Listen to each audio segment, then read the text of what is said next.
90 years ago, the Virginia Farm Bureau made our local farmers a promise to protect and preserve a way of life they work so hard to establish. Today, our insurance agents work to protect all Virginians, not just farmers. We want to keep Virginia, Virginia. More information is at farmbureauadvantage.com. The remarkable soybean. From its oil, we get products like ink, candles, and paint. From its meal, we get a high-protein fiber used in foods and animal feeds. Natural soy is replacing chemicals and products you use every day. You can learn more about soybeans at vasoybean.com. Community-supported agriculture. It's a trend we've been seeing develop for several years now in Virginia. But what is community-supported agriculture? And how does it impact the availability of locally grown fresh produce? This week we visit the operation of Broadfork Farm, which grows vegetables and herbs for customers in the central Virginia area. We'll also explore the topic of using solar power on cattle operations. It's all straight ahead on this episode of Virginia Farming. I'm Jeff Ishii.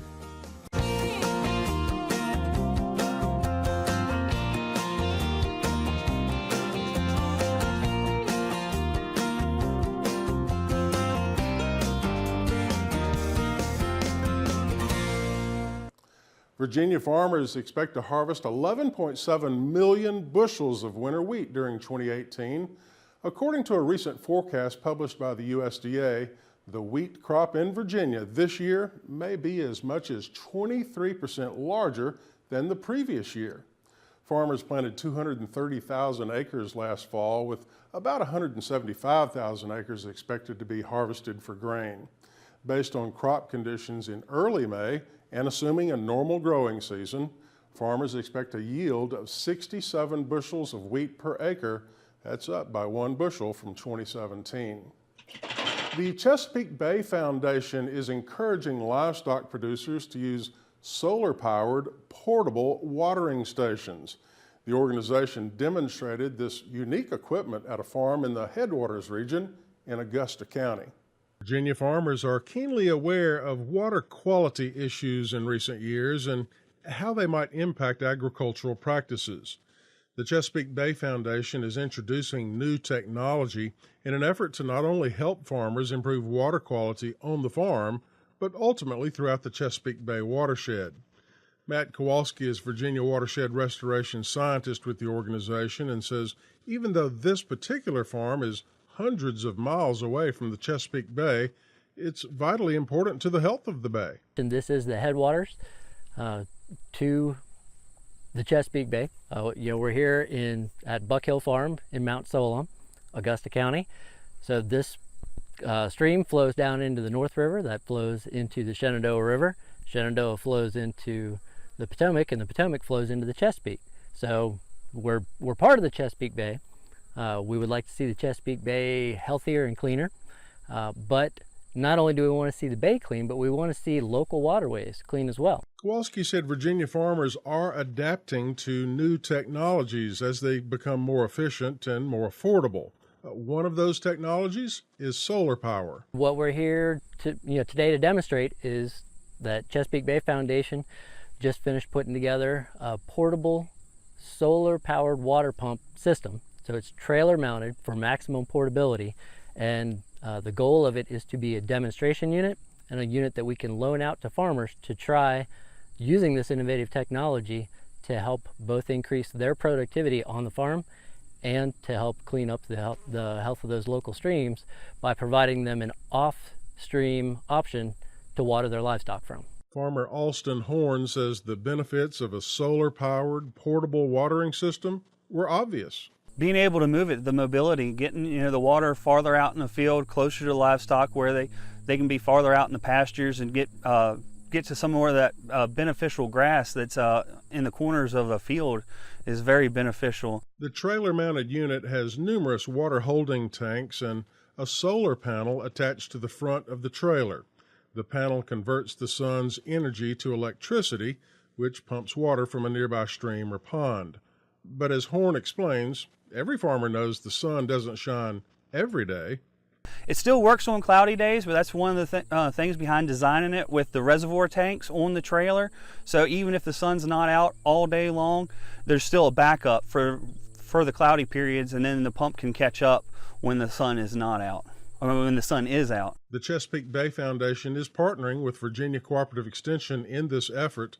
Officials are now accepting applications from Virginia farmers who would like to try out a solar-powered demonstration unit in 2018. More information can be found by contacting your local office of Virginia Cooperative Extension or by visiting the website of the Chesapeake Bay Foundation at cbf.org. Amy Rocher travels to Central Virginia this week to meet the operators of Broadfork Farm. It's coming up next on Ag Insights.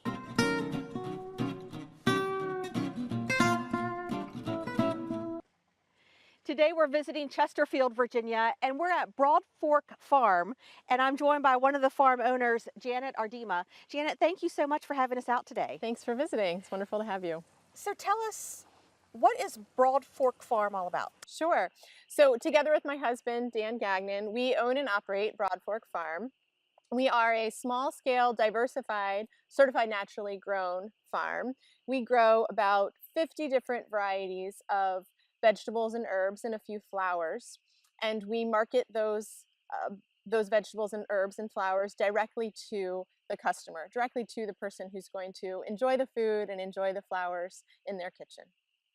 Well, what are some of the products that you all grow here? Sure.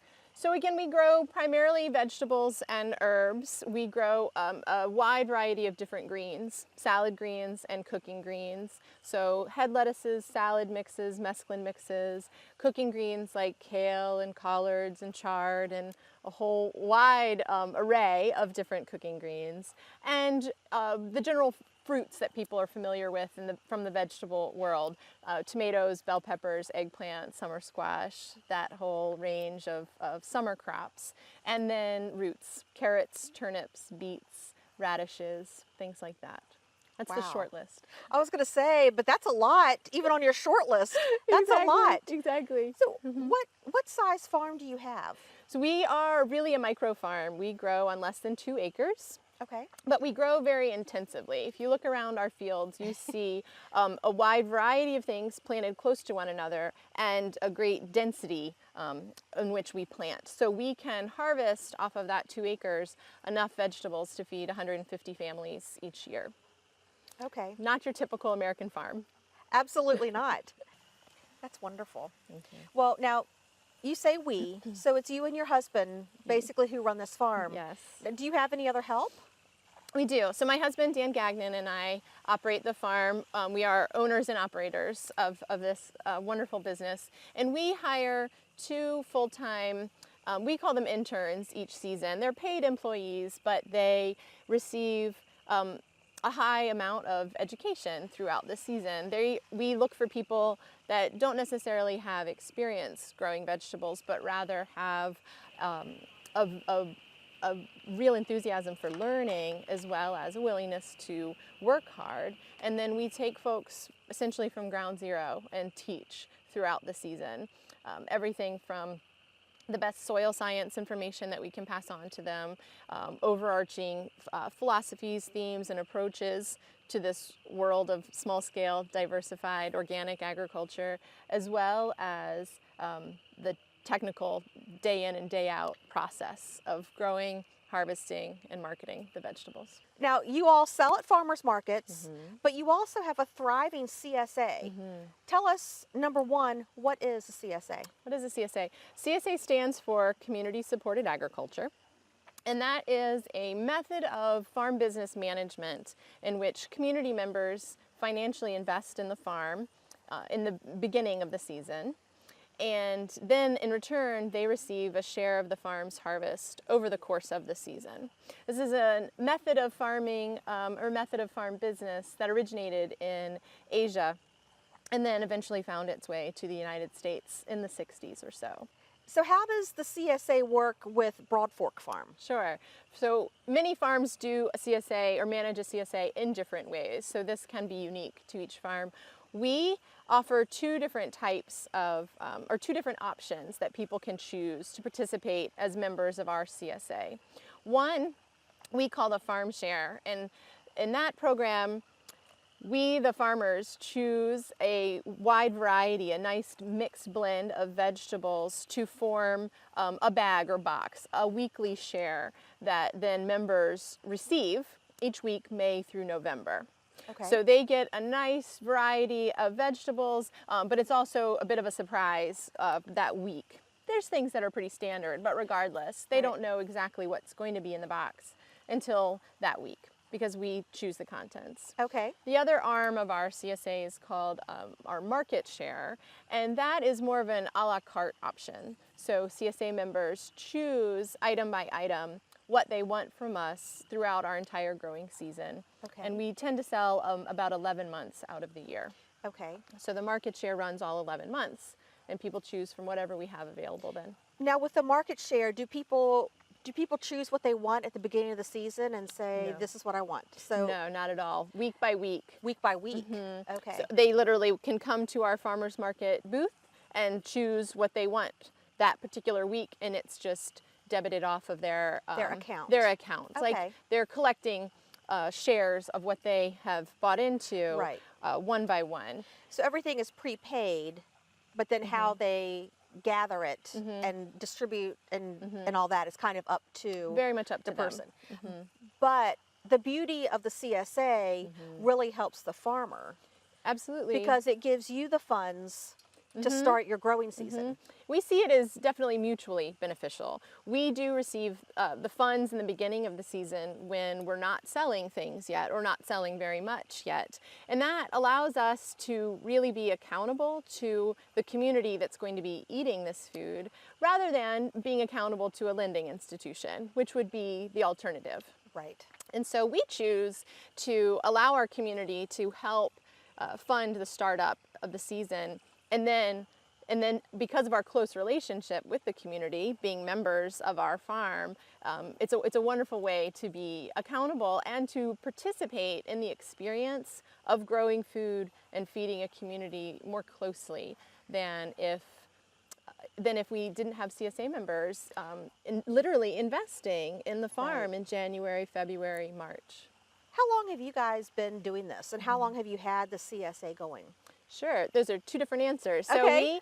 we started our business just over 4 years ago, in February of 2011. We'd purchased the land about a year and a half prior in order to clear land and prepare the soil a bit. But we started selling vegetables in the spring of 2011. We didn't start our CSA until the spring of 2013 because we wanted to make sure we had spent a couple of years in this community growing food and selling it just for cash, no investment up front by community members, so that our community could get to know us before entrusting us to grow food in this way for them. So this is the third year for our CSA happening, beginning right now. And have you seen an increase in subscribers as you've gone? Absolutely, and thankfully. So we've limited our the CSA involvement of our farm business as we have become more mature farmers and as we have been able to grow more and more. But so we are getting more and more CSA interest each year, as we are also having more CSA member slots available. And I think that is because this is still a new idea for the greater Metro Richmond area. Like I said, the CSA model came to the United States in about the 60s. Really hadn't hit the Richmond area until after the year 2000.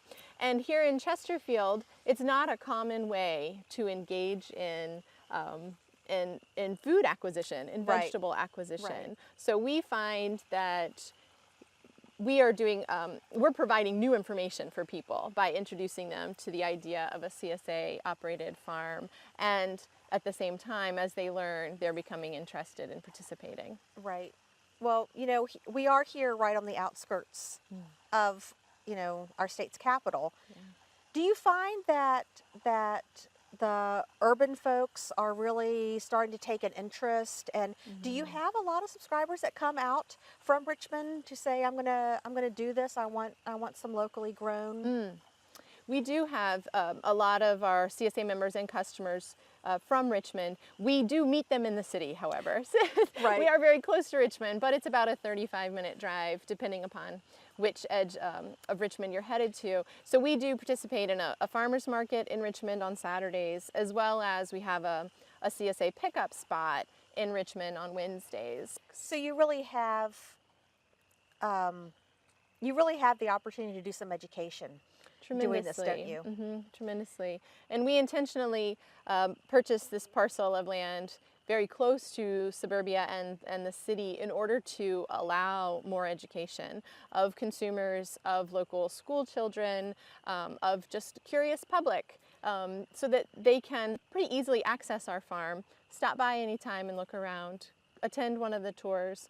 We put a lot of information on our website as well. These are pretty unique characteristics for a farm, and even a farm like ours, to allow people to learn as much as possible about what we grow, why we grow food for a living, and how we grow food that is certified naturally grown, and aiming for the most nutritious vegetables that we can. And none of those things are necessarily a given.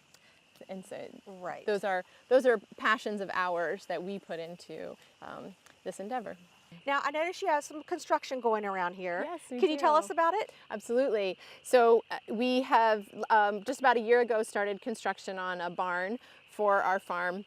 We chose to purchase this parcel for the reasons that I've mentioned. The downside of siting our farm here in this place is that there was no farm infrastructure. We did not purchase an established farm. So we have not only put up greenhouses and high tunnels, but we also needed to build essentially a wash and pack shed, though it's a nice large barn, to be able to prepare all the vegetables after we harvest them, put them in cold storage for our customers. And then also, since we have people pick up their vegetables here at the farm, the barn includes a really nice, spacious, and weatherproof or rain-safe pickup area and farm stand. We have some folks stop by just to purchase cash sales at our farm stand as well. Okay.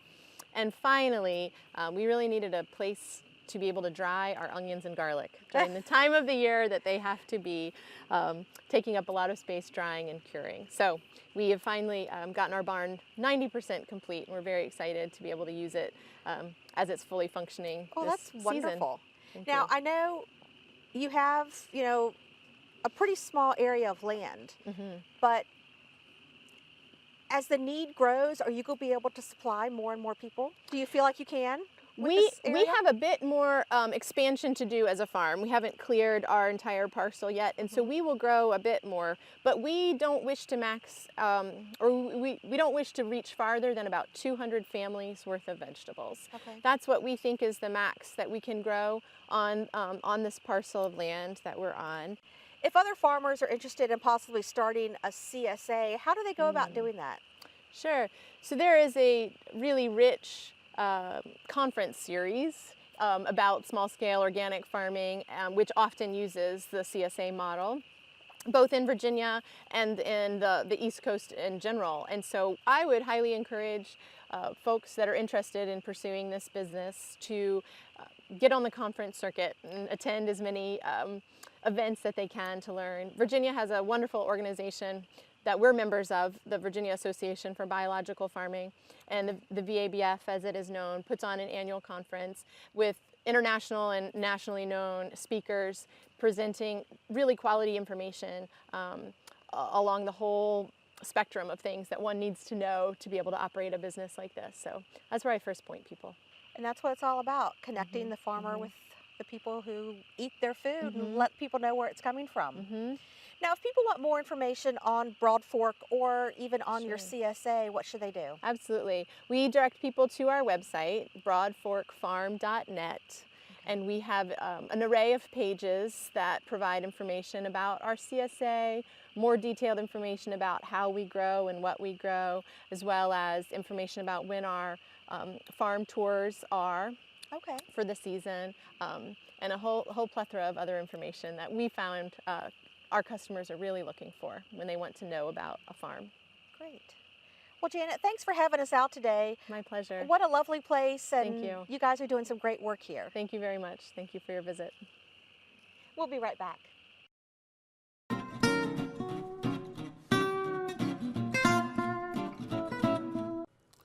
Chris Melons joins us now with some advice on growing melons from the ground up. Well, hi. Today we're at Virginia State University's Randolph Farm, and we're in a melon patch.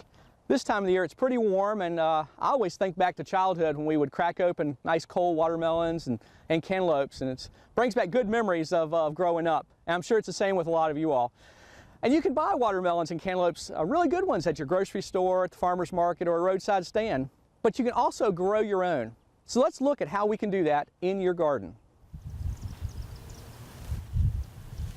Well, it's a little bit late right now to think about putting melons in this year. Mostly in May is when you would plant melons in Virginia. But if you're like me, you like to plan ahead for next year. And one of the first things you need to do when you're thinking about next year is looking at varieties, looking at your seed catalogs. You're going to find varieties of watermelons and cantaloupes that are going to do fine no matter where you are in the state. Some of them are going to mature a little bit shorter or longer, and you need to think about that. But there's lots of good varieties out there.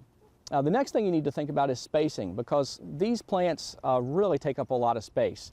Watermelons probably take up a little more than cantaloupes, and when you're planting those, whether either you're putting a seed in the ground or you're putting transplants in the ground, you need to probably put about 4 feet between the plants within the row. And you need to plant, if you're planting other rows beside it, you need to give probably about 4 or 5 feet on each side of your watermelon row.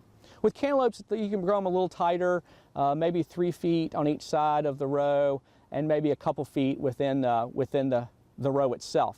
Now, if you've got a tight space, you might want to try growing these and trellising them up in some way. And as long as you support the fruit as it's starting to grow, with something like pantyhose, for example, it'll keep that from falling down, and you can trellis these up and they're going to grow just fine for you. Now, another thing you need to think about are weeds. Throughout your garden, you're battling weeds, but especially with these, because you're leaving a lot of space between the rows. As you'll see here, we've got some ground cover between the rows, and that's really doing a lot of things. But first of all, it's keeping the weeds out. And these melons, as they lay on the ground, they're not going to get dirty like they normally would. So it really helps us a lot there. This is a problem right here. This is a striped cucumber beetle, and they can damage your plants as well as transmit bacterial wilt, which is a problem with all the cucurbits. And another problem is animal pests. Animals like raccoons and deer can get in here and smash the watermelons and eat the flesh out of them. So you've got to think about that. Even commercial growers have to deal with this problem, and they put up electric fence or very tall, strong fence, and that can certainly keep those animals out. So you need to think about that and try to keep those animals out of your garden when you're growing watermelons and cantaloupes. So you are growing those, and how do you tell when they are ripe? Well, you can thump on your melon all you want, but that's probably not the best method for finding out if it's ripe or not. The best thing to do is look at your plant, look at the curlicue or tendril that's closest to your melon. If it's dried up and brown, then that means your melon is ready to go and should be nice and sweet. Well, there's lots of production information about cantaloupes and watermelons that we didn't go over today, but if you talk to your local county extension office, your master gardener there, they can help you with some of that information. Well, for From the Ground Up, I'm Chris Mullins, and we'll see you next time. Our pearl of wisdom this week comes from an anonymous viewer who says, "Count your age by friends, not years." Very good advice.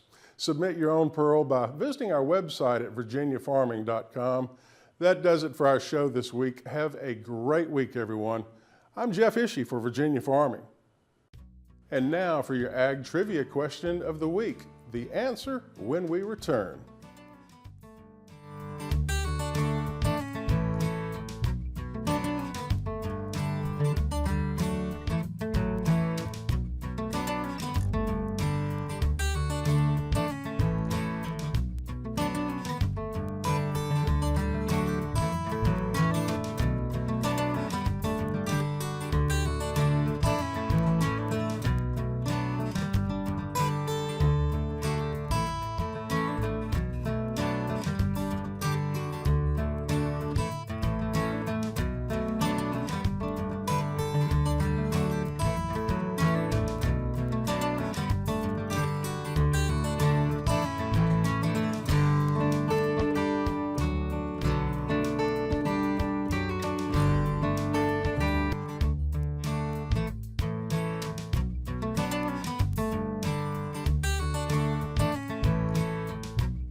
90 years ago, the Virginia Farm Bureau made our local farmers a promise to protect and preserve a way of life they work so hard to establish. We want to keep Virginia, Virginia. Anyone can be a Farm Bureau member, and there's a local Farm Bureau in every county. More information is at vafarmbureau.org.